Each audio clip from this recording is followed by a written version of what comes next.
Si l'on n'avait pas arrangé une partie au dehors, c'est chez les Verdurin que Swann retrouvait le petit noyau. Mais il ne venait que le soir et n'acceptait presque jamais à dîner malgré les instances d'Odette. « Je pourrais même dîner seule avec vous si vous aimiez mieux cela, lui disait-elle. Et Madame Verdurin ?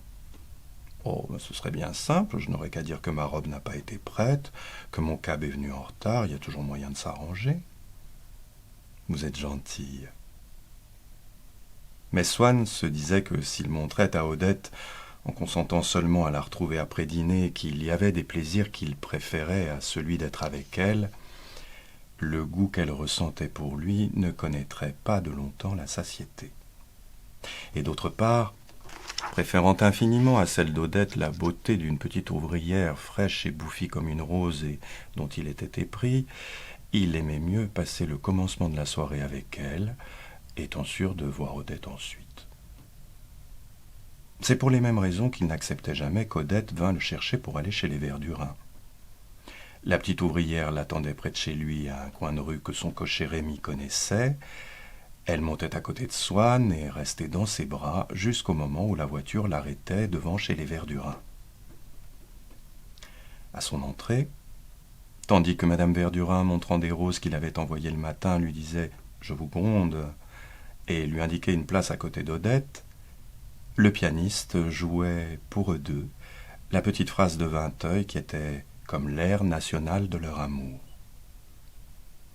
Il commençait par la tenue des trémolos de violon que pendant quelques mesures on entend seul, occupant tout le premier plan, puis tout d'un coup, il semblait s'écarter et, comme dans ces tableaux de Peter de Hoch qu'approfondit le cadre étroit d'une porte entr'ouverte, tout au loin, d'une couleur autre, dans le velouté d'une lumière interposée, la petite phrase apparaissait, dansante, pastorale, intercalée, épisodique, appartenant à un autre monde.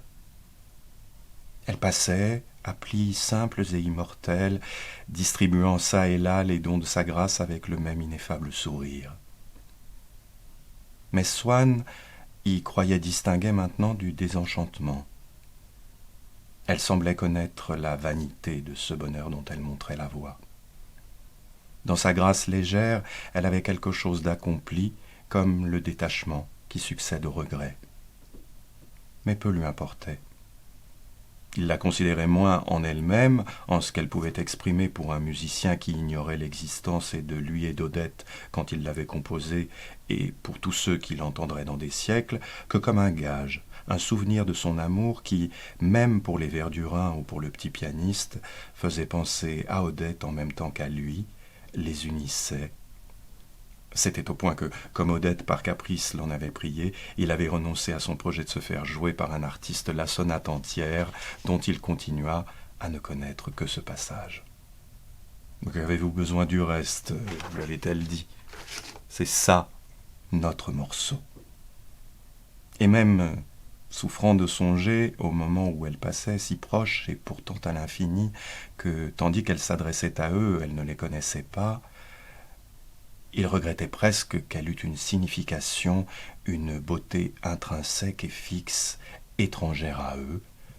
Comme en des bijoux donnés ou même en des lettres écrites par une femme aimée, nous en voulons à l'eau de la gemme et aux mots du langage de ne pas être faits uniquement de l'espace d'une liaison passagère et d'un être particulier.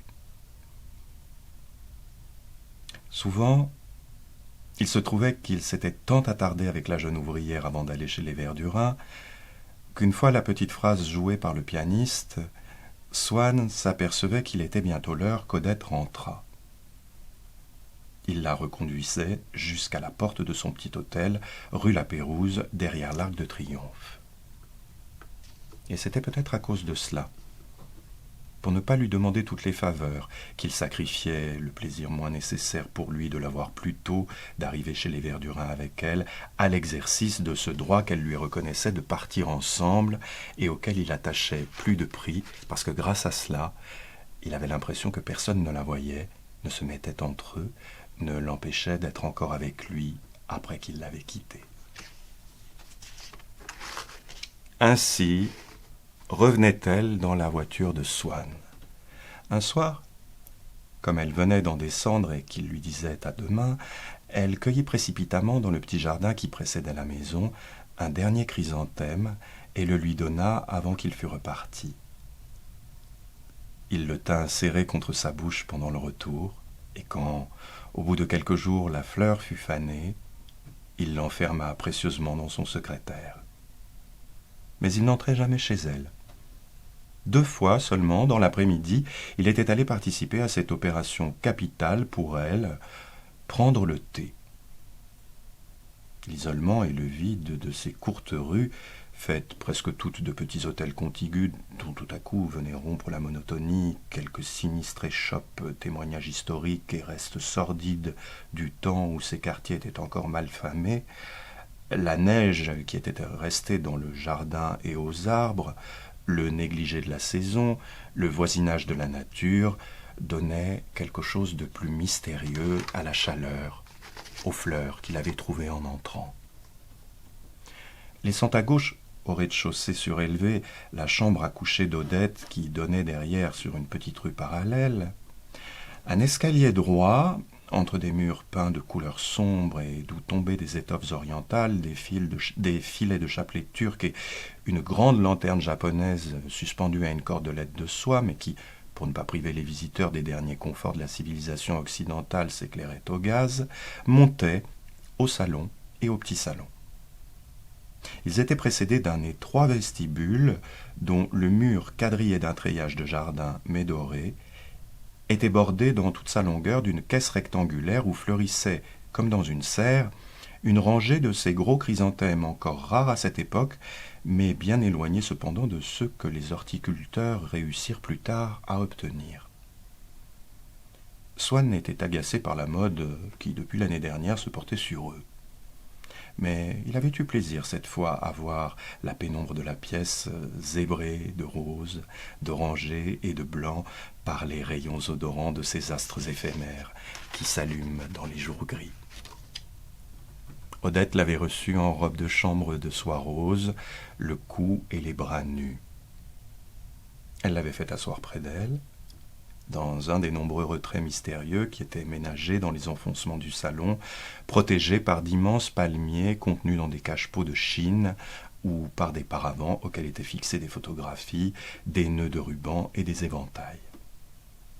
Elle lui avait dit « Vous n'êtes pas confortable comme cela, attendez-moi, je vais bien vous arranger. » Et, avec le petit rire vaniteux qu'elle aurait eu pour quelque invention particulière à elle, avait installé derrière la tête de Swann, sous ses pieds, des coussins de soie japonaise qu'elle pétrissait comme si elle avait été prodigue de ses richesses et insoucieuse de leur valeur.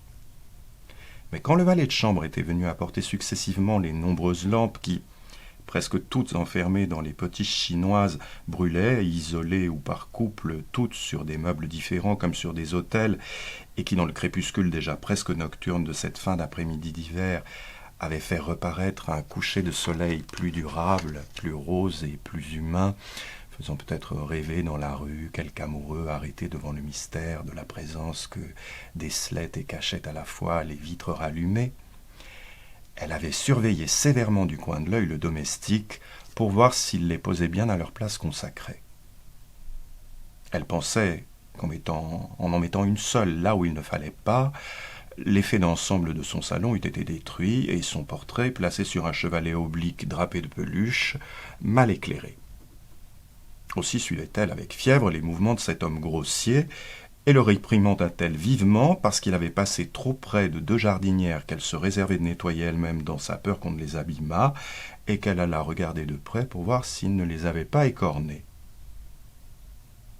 Elle trouvait à tous ces bibelots chinois des formes amusantes, et aussi aux orchidées, aux cattleyas surtout, qui étaient, avec les chrysanthèmes, ses fleurs préférées, parce qu'ils avaient le grand mérite de ne pas ressembler à des fleurs, mais d'être en soie, en satin. Celle-là a l'air d'être découpée dans la doublure de mon manteau, dit-elle à Swann, en lui montrant une orchidée avec une nuance d'estime pour cette fleur si chic, pour cette sœur élégante et imprévue que la nature lui donnait, si loin d'elle dans l'échelle des êtres et pourtant raffinée, plus digne que bien des femmes qu'elle lui fit une place dans son salon. en lui montrant tour à tour des chimères à langue de feu décorant une potiche ou brodées sur un écran, les corolles d'un bouquet d'orchidées, un dromadaire d'argent niellé aux yeux incrustés de rubis qui voisinait sur la cheminée avec un grand crapaud de jade, elle affectait tour à tour d'avoir peur de la méchanceté ou de rire de la cocasserie des monstres, de rougir de l'indécence des fleurs et d'éprouver un irrésistible désir d'aller embrasser le dromadaire et le crapaud qu'elle appelait chéri. Et ces affectations contrastaient avec la sincérité de certaines de ses dévotions, notamment à Notre-Dame du Laguet, qu'il avait jadis, quand elle habitait à Nice, guérie d'une maladie mortelle, et dont elle portait toujours sur elle une médaille d'or à laquelle elle attribuait un pouvoir sans limite. Odette fit à Swann son thé et lui demanda « Citron ou crème ?» Et comme il répondit « Crème », lui dit en riant « Un nuage ». Et comme il le trouvait bon, vous voyez que je sais ce que vous aimez. Ce thé, en effet, avait paru à Swann quelque chose de précieux comme à elle-même. Et l'amour a tellement besoin de se prouver une justification, une garantie de durée, dans des plaisirs qui, au contraire, sans lui n'en seraient pas et finissent avec lui, que, quand il l'avait quitté à 7 heures pour rentrer chez lui s'habiller, pendant tout le trajet qu'il fit dans son coupé, ne pouvant contenir la joie que cet après-midi lui avait causée, il se répétait « Ce serait bien agréable d'avoir ainsi une petite personne chez qui on pourrait trouver cette chose si rare, du bon thé. » 1 heure après, il reçut un mot d'Odette et reconnut tout de suite cette grande écriture dans laquelle une affectation de raideur britannique imposait une apparence de discipline à des caractères informes qui eussent signifié peut-être pour des yeux moins prévenus le désordre de la pensée, l'insuffisance de l'éducation, le manque de franchise et de volonté. Swann avait oublié son étui à cigarette chez Odette. « Que n'y avez-vous oublié aussi votre cœur ?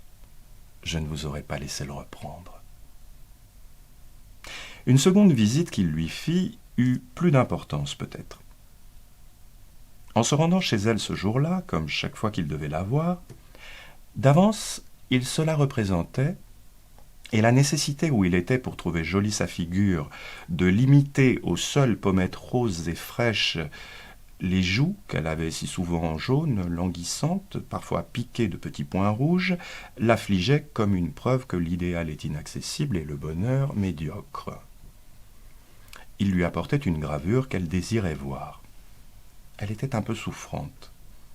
Elle le reçut en peignoir de crêpe de Chine mauve, ramenant sur sa poitrine comme un manteau une étoffe richement brodée. Debout à côté de lui, laissant couler le long de ses joues ses cheveux qu'elle avait dénoués, fléchissant une jambe dans une attitude légèrement dansante pour pouvoir se pencher sans fatigue vers la gravure qu'elle regardait en inclinant la tête de ses grands yeux si fatigués et maussades quand elle ne s'animait pas, elle frappa Swann par sa ressemblance avec cette figure de Zéphora, la fille de Jéthro, qu'on voit dans une fresque de la chapelle Sixtine. Swann avait toujours eu ce goût particulier d'aimer à retrouver dans la peinture des maîtres non pas seulement les caractères généraux de la réalité qui nous entoure, mais ce qui semble au contraire le moins susceptible de généralité, les traits individuels des visages que nous connaissons.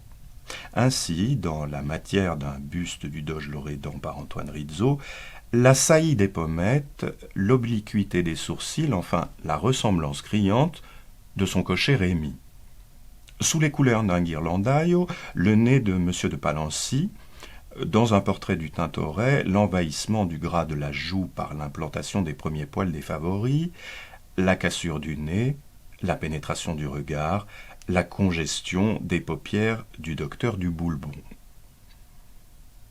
Peut-être ayant toujours gardé un remords d'avoir borné sa vie aux relations mondaines, à la conversation, croyait-il trouver une sorte d'indulgent pardon à lui accordé par les grands artistes dans ce fait qu'ils avaient, eux aussi, considéré avec plaisir, fait entrer dans leur œuvre de tels visages qui donnent à celle-ci un singulier certificat de réalité et de vie, une saveur moderne. Peut-être aussi s'était-il tellement laissé gagner par la frivolité des gens du monde qu'il éprouvait le besoin de trouver dans une œuvre ancienne ces allusions anticipées et rajeunissantes à des noms propres d'aujourd'hui.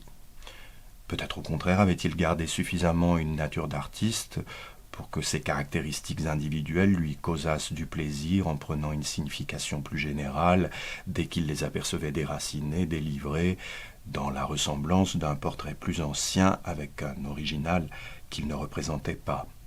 Quoi qu'il en soit, et peut-être parce que la plénitude d'impression qu'il avait depuis quelque temps, et bien qu'elle lui fût venue plus tôt avec l'amour de la musique, avait enrichi même son goût pour la peinture, le plaisir fut plus profond et devait exercer sur Swann une influence durable qu'il trouva, à ce moment-là, dans la ressemblance d'Odette avec la Zéphora de ce Sandro di Mariano, auquel on ne donne plus volontiers son surnom populaire de Botticelli, depuis que celui-ci évoque, au lieu de l'œuvre véritable du peintre, l'idée banale et fausse qui s'en est vulgarisée. Il n'estima plus le visage d'Odette selon la plus ou moins bonne qualité de ses joues, et d'après la douceur purement carnée qu'il supposait devoir leur trouver en les touchant avec ses lèvres si jamais il osait l'embrasser, mais comme un écheveau de lignes subtiles et belles que ses regards dévidèrent, poursuivant la courbe de leur enroulement, rejoignant la cadence de la nuque à l'effusion des cheveux et à la flexion des paupières, comme en un portrait d'elle en lequel son type devenait intelligible et clair. Il la regardait. Un fragment de la fresque apparaissait dans son visage et dans son corps, que, dès lors, il chercha toujours à y retrouver, soit qu'il fût auprès d'Odette, soit qu'il pensât seulement à elle, et bien qu'il ne tînt sans doute au chef-d'œuvre florentin que parce qu'il le retrouvait en elle, pourtant, cette ressemblance lui conférait à elle aussi une beauté, la rendait plus précieuse. Swann se reprocha d'avoir méconnu le prix d'un être qui eût paru adorable au grand Sandro, et il se félicita que le plaisir qu'il avait à voir Odette trouvât une justification dans sa propre culture esthétique. Il se dit qu'en associant la pensée d'Odette à ses rêves de bonheur, il ne s'était pas résigné à un pis-aller aussi imparfait qu'il l'avait cru jusqu'ici, puisqu'elle contentait en lui ses goûts d'art les plus raffinés. Il oubliait qu'Odette n'était pas plus pour cela une femme selon son désir, puisque précisément son désir avait toujours été orienté dans un sens opposé à ses goûts esthétiques. Le mot d'œuvre florentine rendit un grand service à Swann. Il lui permit, comme un titre, de faire pénétrer l'image d'Odette dans un monde de rêve où elle n'avait pas eu accès jusqu'ici et où elle s'imprégna de noblesse. Et tandis que la vue purement charnelle qu'il avait eue de cette femme, en renouvelant perpétuellement ses doutes sur la qualité de son visage, de son corps, de toute sa beauté, affaiblissait son amour, ses doutes furent détruits, cet amour assuré, quand il eut, à la place, pour base, les données d'une esthétique certaine. Sans compter que le baiser et la possession qui semblaient naturelles et médiocres s'ils lui étaient accordés par une chair abîmée, venant couronner l'adoration d'une pièce de musée, lui parurent devoir être surnaturels et délicieux. Et quand il était tenté de regretter que depuis des mois il ne fit plus que voir Odette, il se disait qu'il était raisonnable de donner beaucoup de son temps à un chef-d'œuvre inestimable, coulé pour une fois dans une matière différente et particulièrement savoureuse, en un exemplaire rarissime qu'il contemplait tantôt avec l'humilité, la spiritualité et le désintéressement d'un artiste, tantôt avec l'orgueil, l'égoïsme et la sensualité d'un collectionneur. Il plaça sur sa table de travail, comme une photographie d'Odette, une reproduction de la fille de Jéthro. Il admirait les grands yeux, le délicat visage qui laissait deviner la peau imparfaite, les boucles merveilleuses des cheveux le long des joues fatiguées, et, adaptant ce qu'il trouvait beau jusque-là d'une façon esthétique à l'idée d'une femme vivante, il le transformait en mérite physique qu'il se félicitait de trouver réuni dans un être qu'il pourrait posséder. Cette vague sympathie qui nous porte vers un chef-d'œuvre que nous regardons, maintenant qu'il connaissait l'original charnel de la fille de Jéthro, elle donnait un désir qui suppléa désormais à celui que le corps d'Odette ne lui avait pas d'abord inspiré. Quand il avait regardé longtemps ce Botticelli, il pensait à son Botticelli à lui, qu'il trouvait plus beau encore, et, approchant de lui la photographie de Séphora, il croyait serrer Odette contre son cœur. Et cependant, ce n'était pas seulement la lassitude d'Odette qu'il s'ingéniait à prévenir. C'était quelquefois aussi la sienne propre. Sentant que depuis qu'Odette avait toute facilité pour le voir, elle semblait n'avoir pas grand-chose à lui dire. Il craignait que les façons un peu insignifiantes, monotones et comme définitivement fixées qui étaient maintenant les siennes quand ils étaient ensemble, ne finissent par tuer en lui cet espoir romanesque d'un jour où elle voudrait déclarer sa passion, qui seule l'avait rendu et gardé amoureux. Et pour renouveler un peu l'aspect moral trop figé d'Odette, et dont il avait peur de se fatiguer, il lui écrivait tout d'un coup une lettre pleine de déception feinte et de colère simulée qu'il lui faisait porter avant le dîner.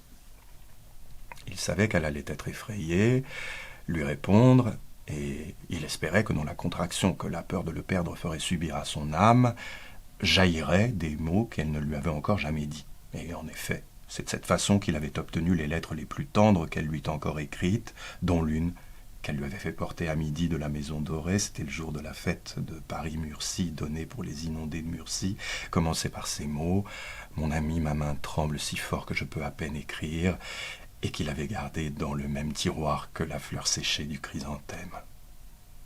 Ou bien, si elle n'avait pas eu le temps de lui écrire, quand il arriverait chez les Verdurin, elle irait vivement à lui et lui dirait « J'ai à vous parler ». Et il contemplerait avec curiosité sur son visage et dans ses paroles ce qu'elle lui avait caché jusque-là de son cœur. Rien qu'en approchant de chez les Verdurin, quand il apercevait, éclairées par des lampes, les grandes fenêtres dont on ne fermait jamais les volets, il s'attendrissait en pensant à l'être charmant qu'il allait voir épanoui dans leur lumière d'or.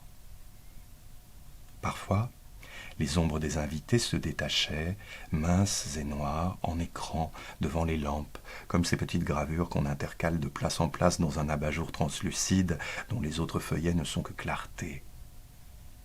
Il cherchait à distinguer la silhouette d'Odette. Puis, dès qu'il était arrivé, sans qu'il s'en rendît compte, ses yeux brillaient d'une telle joie que M. Verdurin disait au peintre « Je crois que ça chauffe ». Et la présence d'Odette ajoutait en effet pour Swann à cette maison ce dont n'était pourvue aucune de celles où il était reçu. Une sorte d'appareil sensitif, de réseau nerveux qui se ramifiait dans toutes les pièces et apportait des excitations constantes à son cœur. Ainsi, le simple fonctionnement de cet organisme social qu'était le petit clan prenait automatiquement pour Swann des rendez-vous quotidiens avec Odette et lui permettait de feindre une indifférence à la voir, ou même un désir de ne plus la voir, qui ne lui faisait pas courir de grands risques, puisque, quoi qu'il eût écrit dans la journée, il la verrait forcément le soir et la ramènerait chez elle. Mais une fois, qu'ayant songé avec maussaderie à cet inévitable retour ensemble, il avait emmené jusqu'au bois sa jeune ouvrière pour retarder le moment d'aller chez les Verdurin, il arriva chez eux si tard qu'Odette, croyant qu'il ne viendrait plus, était partie. En voyant qu'elle n'était plus dans le salon, Swann ressentit une souffrance au cœur. Il tremblait d'être privé d'un plaisir qu'il mesurait pour la première fois, ayant eu jusque-là cette certitude de le trouver quand il le voulait, qui, pour tous les plaisirs, nous diminue ou même nous empêche d'apercevoir aucunement leur grandeur. « As-tu vu la tête qu'il a fait quand il s'est aperçu qu'elle n'était pas là » dit M. Verdurin à sa femme. « Je crois qu'on peut dire qu'il est pincé. »« La tête qu'il a fait » demanda avec violence le docteur Cottard, qui étant allé un instant voir un malade, revenait chercher sa femme et ne savait de qui on parlait. « Comment, vous n'avez pas rencontré devant la porte le plus beau des Swann ?»« Ah non, M. Swann est venu. »« Oh, un instant seulement, nous avons eu un Swann très agité, très nerveux. Vous comprenez, Odette était partie. » « Vous voulez dire qu'elle est du dernier bien avec lui, qu'elle lui a fait voir l'heure du berger ?» dit le docteur, expérimentant avec prudence le sens de ses expressions. « Mais non, il n'y a absolument rien, et entre nous, je trouve qu'elle a bien tort, et qu'elle se conduit comme une fameuse cruche, qu'elle est, du reste. Ta, dit M. Verdurin, qu'est-ce que tu en sais qu'il n'y a rien? Nous n'y avons pas été y voir, n'est-ce pas? Bon, à moi, elle me l'aurait dit, répliqua fièrement Madame Verdurin. Je vous dis qu'elle me raconte toutes ces petites affaires. Comme elle n'a plus personne en ce moment, je lui ai dit qu'elle devrait coucher avec lui. Elle prétend qu'elle ne peut pas, qu'elle a bien eu un fort béguin pour lui, mais qu'il est timide avec elle, que cela l'intimide à son tour, et puis qu'elle ne l'aime pas de cette manière-là, que c'est un être idéal, qu'elle a peur de déflorer le sentiment qu'elle a pour lui. Enfin, est-ce que je sais, moi? Ce serait pourtant absolument ce qu'il lui faut. Ah, tu me permettras de ne pas être de ton avis, dit M. Verdurin. Il ne me revient qu'à demi, ce monsieur. Je le trouve poseur. Madame Verdurin s'immobilisa, prit une expression inerte, comme si elle était devenue une statue, fiction qui lui permit d'être censée ne pas avoir entendu ce mot insupportable de poseur qui avait l'air d'impliquer qu'on pouvait poser avec eux, donc qu'on était plus qu'eux. Enfin, s'il n'y a rien, je ne pense pas que ce soit que ce monsieur la croit vertueuse, dit ironiquement M. Verdurin. Et après tout, on ne peut rien dire, puisqu'il a l'air de la croire intelligente. Je ne sais pas si tu as entendu ce qu'il lui débitait l'autre soir sur la sonate de Vinteuil. J'aime Odette de tout mon cœur, mais pour lui faire des théories d'esthétique, faut tout de même être un fameux jobard. Voyons, ne dites pas du mal d'Odette, dit Madame Verdurin en faisant l'enfant. Elle est charmante. Mais cela ne l'empêche pas d'être charmante. Nous ne disons pas du mal d'elle, nous disons que ce n'est pas une vertu ni une intelligence. Au fond, dit-il au peintre, tenez-vous tant que cela à ce qu'elle soit vertueuse. Elle serait peut-être beaucoup moins charmante, qui sait. Sur le palier, Swann avait été rejoint par le maître d'hôtel, qui ne se trouvait pas là au moment où il était arrivé, et avait été chargé par Odette de lui dire, mais il y avait bien 1 heure déjà, au cas où il viendrait encore, qu'elle irait probablement prendre du chocolat chez Prévost avant de rentrer. Swann partit chez Prévost, mais à chaque pas, sa voiture était arrêtée par d'autres, ou par des gens qui traversaient, odieux obstacle qu'il eût été heureux de renverser si le procès-verbal de l'agent ne l'eût retardé plus encore que le passage du piéton. Il comptait le temps qu'il mettait, ajoutait quelques secondes à toutes les minutes pour être sûr de ne pas les avoir faites trop courtes, ce qui lui laissait croire plus grande qu'elle n'était en réalité sa chance d'arriver assez tôt et de trouver encore Odette. Et à un moment, comme un fiévreux qui vient de dormir et qui prend conscience de l'absurdité des rêvasseries qu'il ruminait sans se distinguer nettement d'elle, Swann, tout d'un coup, aperçut en lui l'étrangeté des pensées qu'il roulait depuis le moment où on lui avait dit chez les Verdurin qu'Odette était déjà partie, la nouveauté de la douleur au cœur dont il souffrait, mais qu'il constata seulement comme s'il venait de s'éveiller. Quoi? Toute cette agitation parce qu'il ne verrait Odette que demain, ce que précisément il avait souhaité il y a 1 heure en se rendant chez Madame Verdurin. Il fut bien obligé de constater que, dans cette même voiture qui l'emmenait chez Prévost, il n'était plus le même et qu'il n'était plus seul, qu'un être nouveau était là avec lui, adhérent, amalgamé à lui, duquel il ne pourrait peut-être pas se débarrasser, avec qui il allait être obligé d'user de ménagement comme avec un maître ou avec une maladie. Et pourtant, depuis un moment qu'il sentait qu'une nouvelle personne s'était ajoutée ainsi à lui, sa vie lui paraissait plus intéressante. C'est à peine s'il se disait que cette rencontre possible chez Prévost, de laquelle l'attente saccageait, dénudait à ce point les moments qui la précédaient qu'il ne trouvait plus une seule idée, un seul souvenir, derrière lequel il pût faire reposer son esprit, il était probable pourtant, si elle avait lieu, qu'elle serait comme les autres, fort peu de choses. Comme chaque soir, dès qu'il serait avec Odette, jetant furtivement sur son changeant visage un regard aussitôt détourné de peur qu'elle n'y vît l'avance d'un désir et ne crût plus à son désintéressement, il cesserait de pouvoir penser à elle, trop occupé à trouver des prétextes qui lui permissent de ne pas la quitter tout de suite, et de s'assurer, sans avoir l'air d'y tenir, qu'il la retrouverait le lendemain chez les Verdurin. C'est-à-dire de prolonger pour l'instant et de renouveler un jour de plus la déception et la torture que lui apportait la vaine présence de cette femme qui l'approchait sans oser l'étreindre. Elle n'était pas chez Prévost. Il voulut chercher dans tous les restaurants des boulevards. Pour gagner du temps, pendant qu'il visitait les uns, il envoyait dans les autres son cocher Rémi, le doge Loredandrizzo, qu'il alla attendre ensuite, n'ayant rien trouvé lui-même, à l'endroit qu'il lui avait désigné. La voiture ne revenait pas, et Swann se représentait le moment qui approchait, à la fois comme celui où Rémi lui dirait « cette dame est là », et comme celui où Rémi lui dirait « cette dame n'était dans aucun des cafés ». Et ainsi, il voyait la fin de la soirée devant lui, une, et pourtant alternative, précédée soit par la rencontre d'Odette qui abolirait son angoisse, soit par le renoncement forcé à la trouver ce soir, par l'acceptation de rentrer chez lui sans l'avoir vue.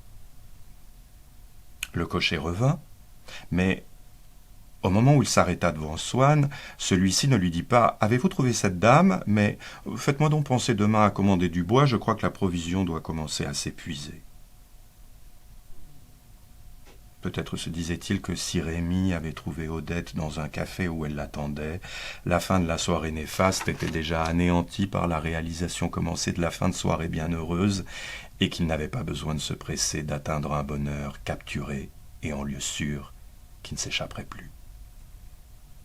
Mais aussi c'était par force d'inertie. Il avait dans l'âme le manque de souplesse que certains êtres ont dans le corps, ceux-là qui, au moment d'éviter un choc, d'éloigner une flamme de leur habit, d'accomplir un mouvement urgent, prennent leur temps, commencent par rester une seconde dans la situation où ils étaient auparavant, comme pour y trouver leur point d'appui, leur élan. Et sans doute si le cocher l'avait interrompu en lui disant « Cette dame est là », il eût répondu « Ah oui, c'est vrai, la course que je vous avais donnée, tiens, je n'aurais pas cru », et aurait continué à lui parler provision de bois pour lui cacher l'émotion qu'il avait eue et se laisser à lui-même le temps de rompre avec l'inquiétude et de se donner au bonheur.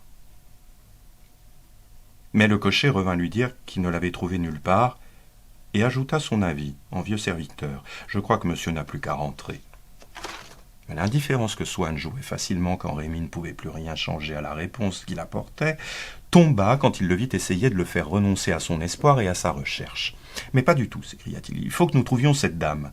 C'est de la plus haute importance. Elle serait extrêmement ennuyée pour une affaire et froissée si elle ne m'avait pas vu. » « Je ne vois pas comment cette dame pourrait être froissée, répondit Rémi, puisque c'est elle qui est partie sans attendre monsieur, qu'elle a dit qu'elle allait chez Prévost et qu'elle n'y était pas. »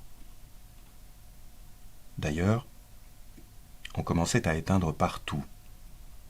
Sous les arbres des boulevards, dans une obscurité mystérieuse, les passants, plus rares, erraient, à peine reconnaissables. Parfois, l'ombre d'une femme qui s'approchait de lui, lui murmurant d'un mot à l'oreille, lui demandant de la ramener, fit tressaillir Swann. Il frôlait anxieusement tous ces corps obscurs, comme si, parmi les fantômes des morts, dans le royaume sombre, il eût cherché Eurydice. De tous les modes de production de l'amour, de tous les agents de dissémination du mal sacré, il est bien l'un des plus efficaces, ce grand souffle d'agitation qui parfois passe sur nous. Alors, l'être avec qui nous nous plaisons à ce moment-là, le sort en est jeté, c'est lui que nous aimerons. Il n'est même pas besoin qu'il nous plût jusque-là plus ou même autant que d'autres. Ce qu'il fallait, c'est que notre goût pour lui devint exclusif.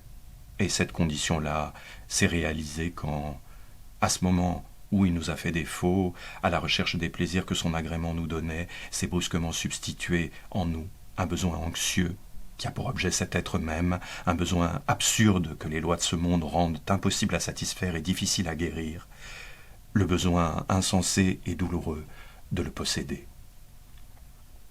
Swann se fit conduire dans les derniers restaurants. C'est la seule hypothèse du bonheur qu'il avait envisagée avec calme. Il ne cachait plus maintenant son agitation, le prix qu'il attachait à cette rencontre, et il promit, en cas de succès, une récompense à son cocher, comme si, en lui inspirant le désir de réussir qui viendrait s'ajouter à celui qu'il en avait lui-même, il pouvait faire qu'Odette, au cas où elle fût déjà rentrée se coucher, se trouvât pourtant dans un restaurant du boulevard. Il poussa jusqu'à la Maison Dorée, entra 2 fois chez Tortoni et, sans l'avoir vu davantage, venait de ressortir du café anglais, marchant à grands pas, l'air hagard pour rejoindre sa voiture qui l'attendait au coin du boulevard des Italiens, quand il heurta une personne qui venait en sens contraire. C'était Odette. Elle lui expliqua plus tard que, n'ayant pas trouvé de place chez Prévost, elle était allée souper à la Maison Dorée dans un enfoncement où il ne l'avait pas découverte, et elle regagnait sa voiture. Elle s'attendait si peu à le voir qu'elle eut un mouvement d'effroi. Quant à lui, il avait couru Paris non parce qu'il croyait possible de la rejoindre, mais parce qu'il lui était trop cruel d'y renoncer. Mais cette joie que sa raison n'avait cessé d'estimer pour ce soir irréalisable ne lui en paraissait maintenant que plus réelle, car il n'y avait pas collaboré par la prévision des vraisemblances, elle lui restait extérieure. Il n'avait pas besoin de tirer de son esprit pour la lui fournir, c'est d'elle-même qu'émanait, c'est elle-même qui projetait vers lui cette vérité qui rayonnait au point de dissiper comme un songe l'isolement qu'il avait redouté et sur laquelle il appuyait, il reposait sans penser sa rêverie heureuse.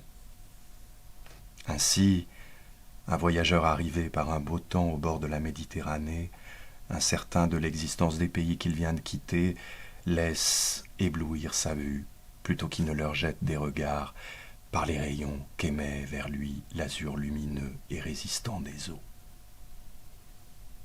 Il monta avec elle dans la voiture qu'elle avait et dit à la sienne de suivre.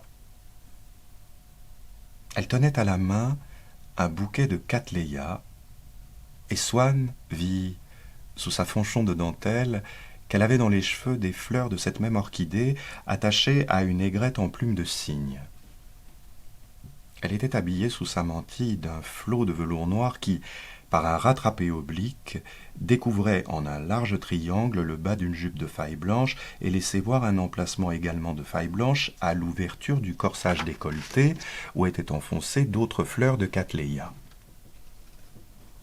Elle était à peine remise de la frayeur que Swann lui avait causée quand un obstacle fit faire un écart au cheval. Ils furent vivement déplacés. Elle avait jeté un cri et restait toute palpitante, sans respiration. « Oh, ce n'est rien, lui dit-il, n'ayez pas peur. » Et il la tenait par l'épaule, l'appuyant contre lui pour la maintenir. Puis il lui dit « Surtout, ne me parlez pas, ne me répondez que par signe pour ne pas vous essouffler encore davantage. Cela ne vous gêne pas que je remette droite les fleurs de votre corsage qui ont été déplacées par le choc. J'ai peur que vous ne les perdiez, je voudrais les enfoncer un peu. » Elle, qui n'avait pas été habituée à voir les hommes faire tant de façons avec elle, dit en souriant « Non, pas du tout, ça ne me gêne pas. » Mais lui, intimidé par sa réponse, peut-être aussi pour avoir l'air d'avoir été sincère quand il avait pris ce prétexte, ou même, commençant déjà à croire qu'il l'avait été, s'écria « Oh non, surtout ne parlez pas, vous allez encore vous essouffler. Vous pouvez bien me répondre par geste, je vous comprendrai bien. Sincèrement, je ne vous gêne pas.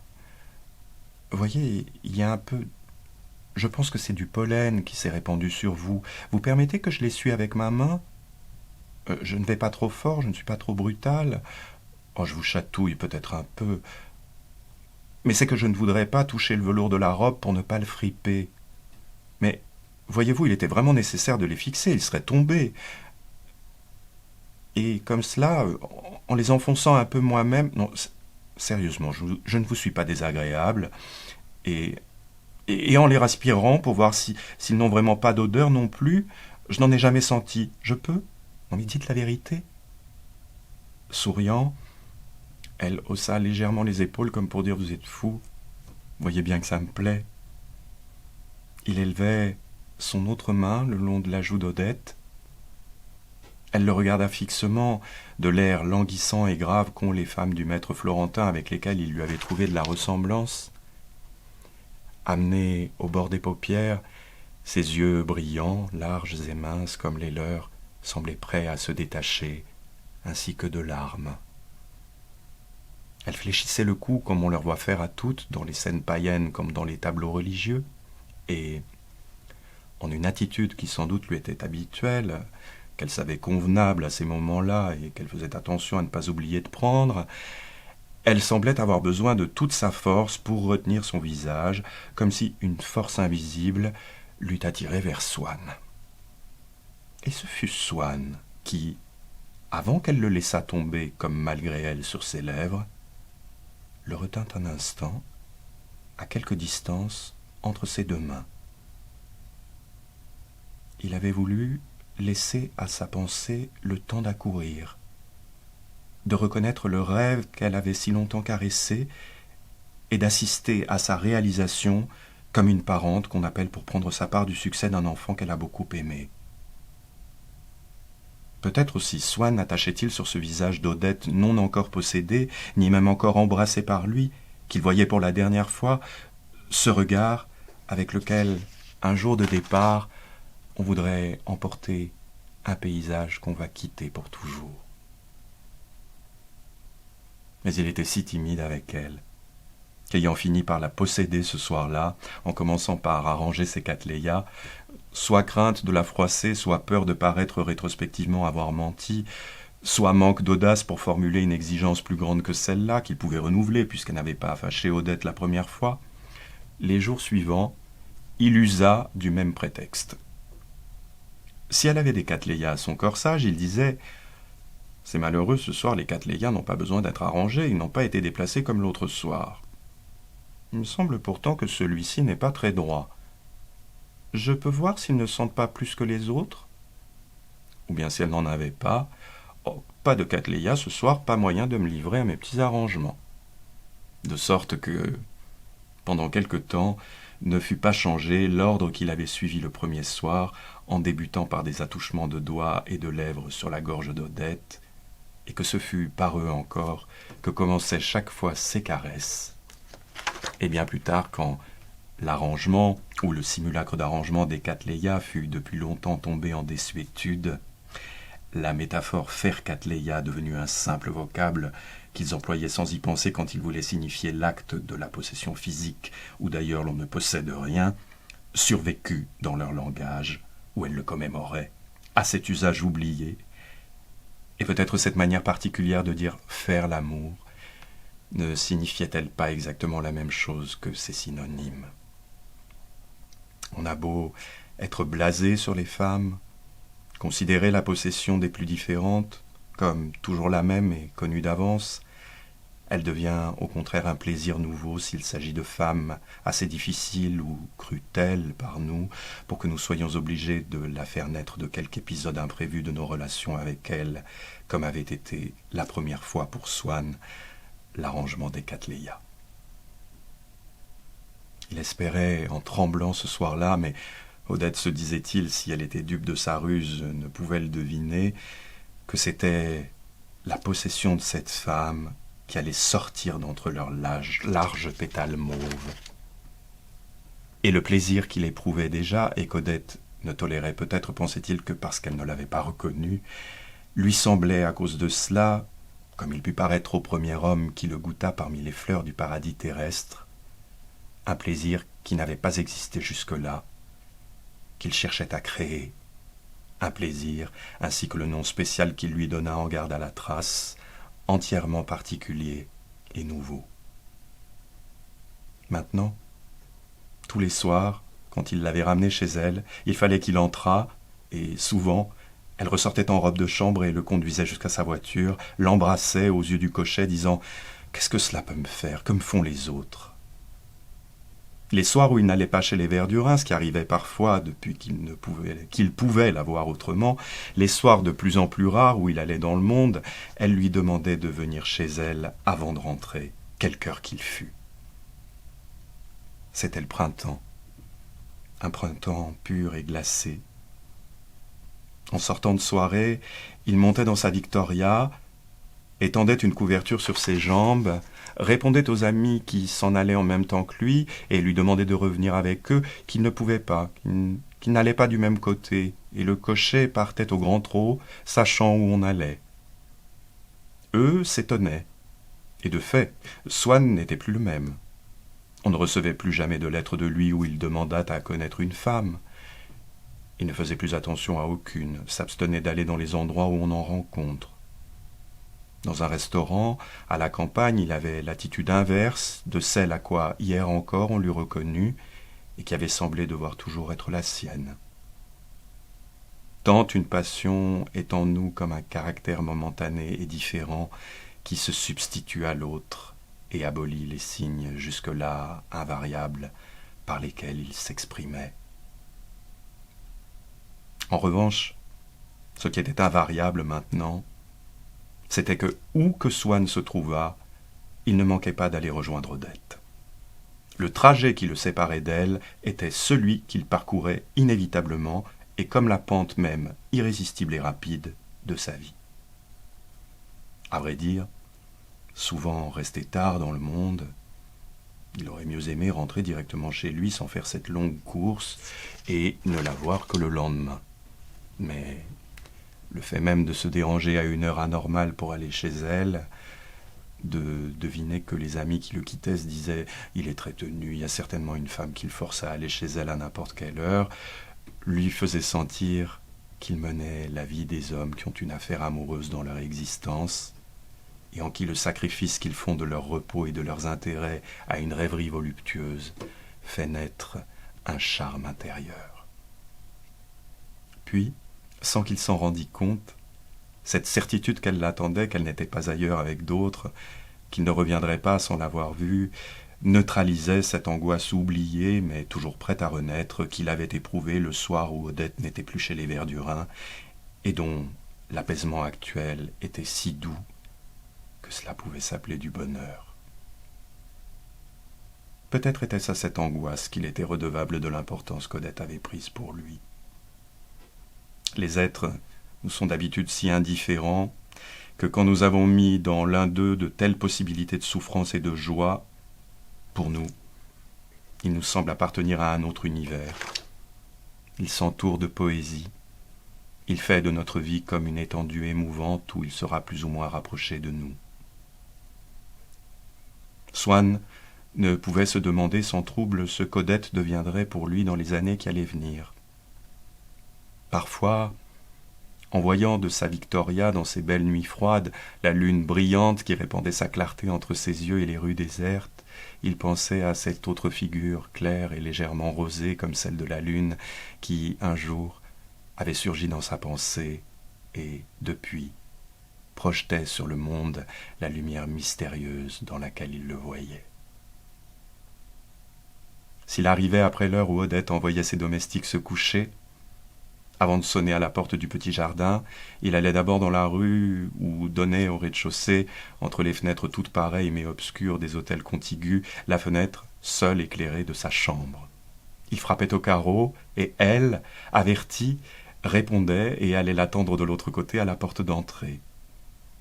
Il trouvait, ouvert sur son piano, quelques-uns des morceaux qu'elle préférait, la valse des roses ou Pauvre fou de Tagliafico, qu'on devait, selon sa volonté écrite, faire exécuter à son enterrement.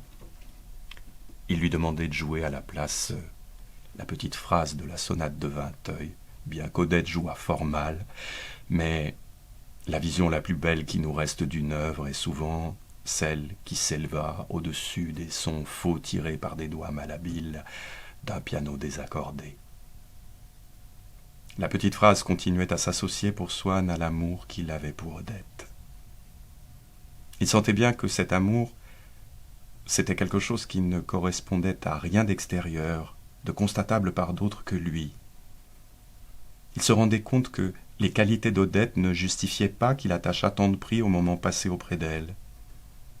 Et souvent, quand c'était l'intelligence positive qui régnait seule en Swann, il voulait cesser de sacrifier tant d'intérêts intellectuels et sociaux à ce plaisir imaginaire.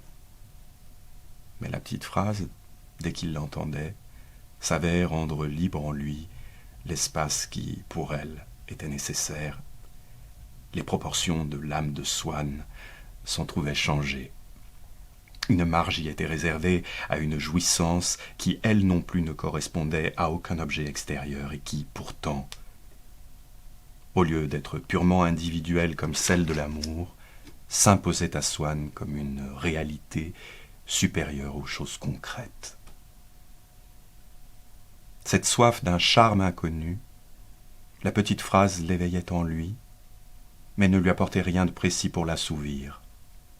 De sorte que ces parties de l'âme de Swann où la petite phrase avait effacé le souci des intérêts matériels, les considérations humaines et valables pour tous, elle les avait laissées vacantes et en blanc, et il était libre d'y inscrire le nom d'Odette.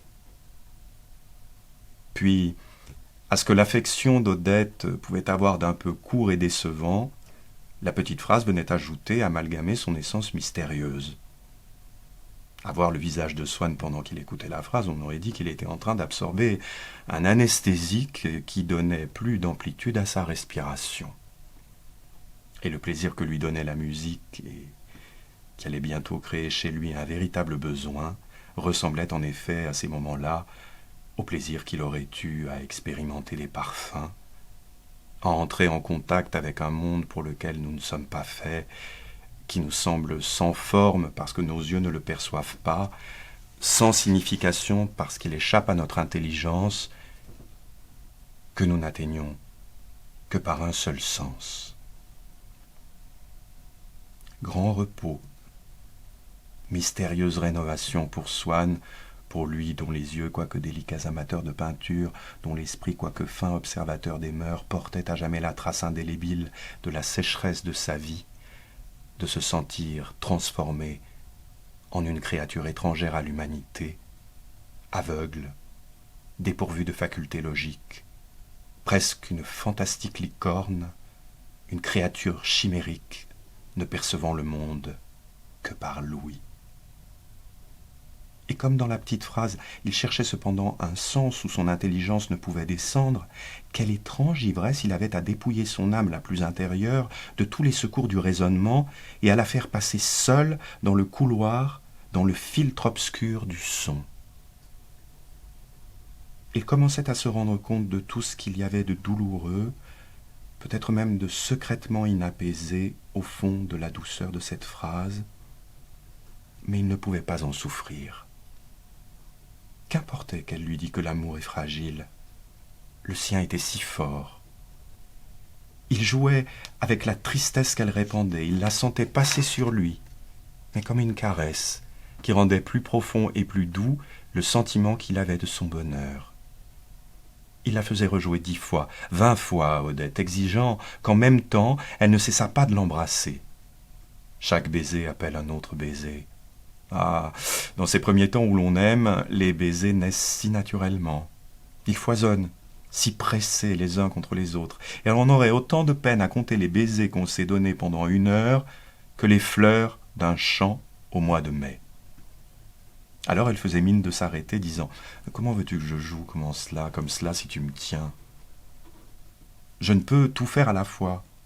Sache au moins ce que tu veux. Est-ce que je dois jouer la phrase ou faire des petites caresses ?» Lui se fâchait, et elle éclatait d'un rire qui se changeait et retombait sur lui en une pluie de baisers.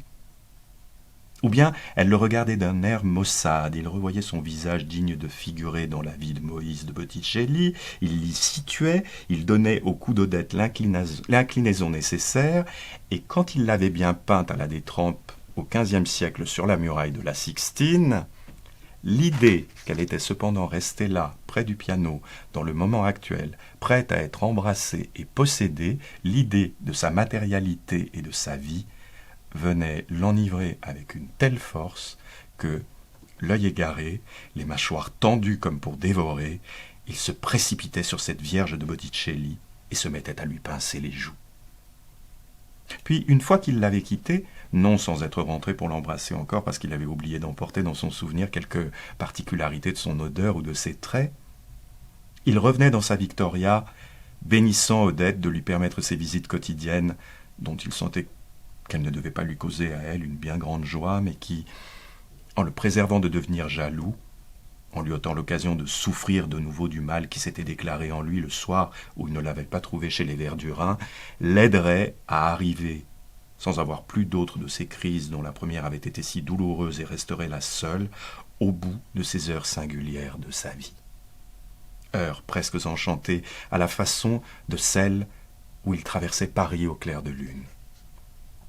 Et, remarquant Pendant ce retour que l'astre était maintenant déplacé par rapport à lui et presque au bout de l'horizon, sentant que son amour obéissait lui aussi à des lois immuables et naturelles, il se demandait si cette période où il était entré durerait encore longtemps, si bientôt sa pensée ne verrait plus le cher visage qu'occupant une position lointaine et diminuée, et près de cesser de répandre du charme.